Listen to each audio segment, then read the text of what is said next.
Alright, let's dive into something that's been making waves recently. Raj Thackeray calling out actors Vivek Oberoi and Madhavan for living in Dubai, while praising PM Modi. Now this isn't just your typical political jab. It's a fascinating intersection of celebrity, politics, and national identity. So let's break it down. First off, what makes this really interesting is the hypocrisy angle. Personally, I think Raj Thackeray is tapping into a sentiment that many people feel but don't openly discuss. Here you have these actors who've publicly supported PM Modi, even worked on projects glorifying him, yet they choose to live abroad. It raises a deeper question. Can you truly claim to love a country if you're not willing to live in it? I mean, if India is as great as they say it is under Modi's leadership, why Dubai? This isn't just about where they live, it's about the optics. What this really suggests is that even those who publicly endorse the government might not fully buy into the narrative they're selling. Now let's talk about the actors' responses. Madhavan said he moved to Dubai for his son's swimming career, and Oberoi mentioned starting a business. Honestly, these explanations feel a bit weak. If you take a step back and think about it, Dubai is a tax haven with a high standard of living.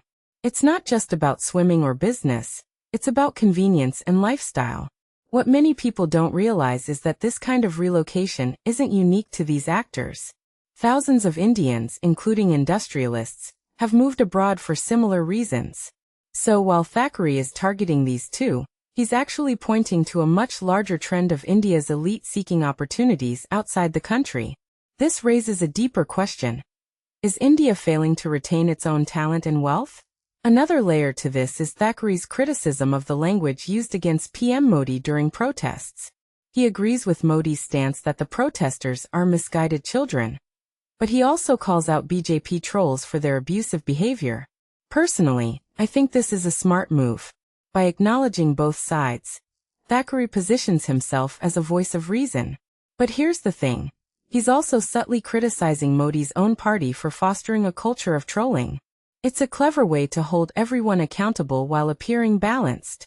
What this really suggests is that Thackeray isn't just attacking Modi. He's critiquing the entire political ecosystem. Now let's zoom out for a second. This whole situation isn't just about Thackeray, Modi, or these actors. It's about the larger narrative of India's progress. Thackeray's point about industrialists leaving the country is a serious one.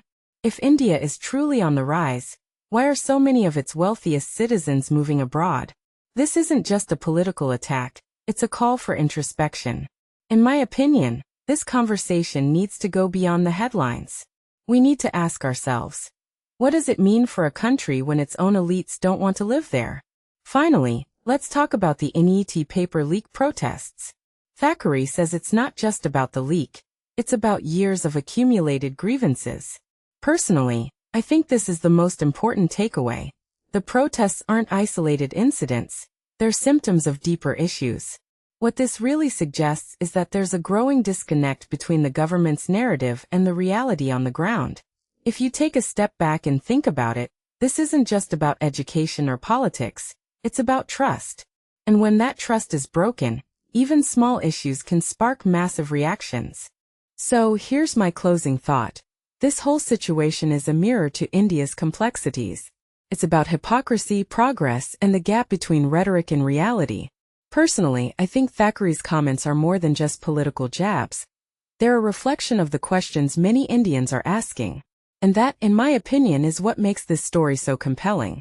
What do you think? Is Thackeray onto something? Or is this just political theatrics? Let me know in the comments below.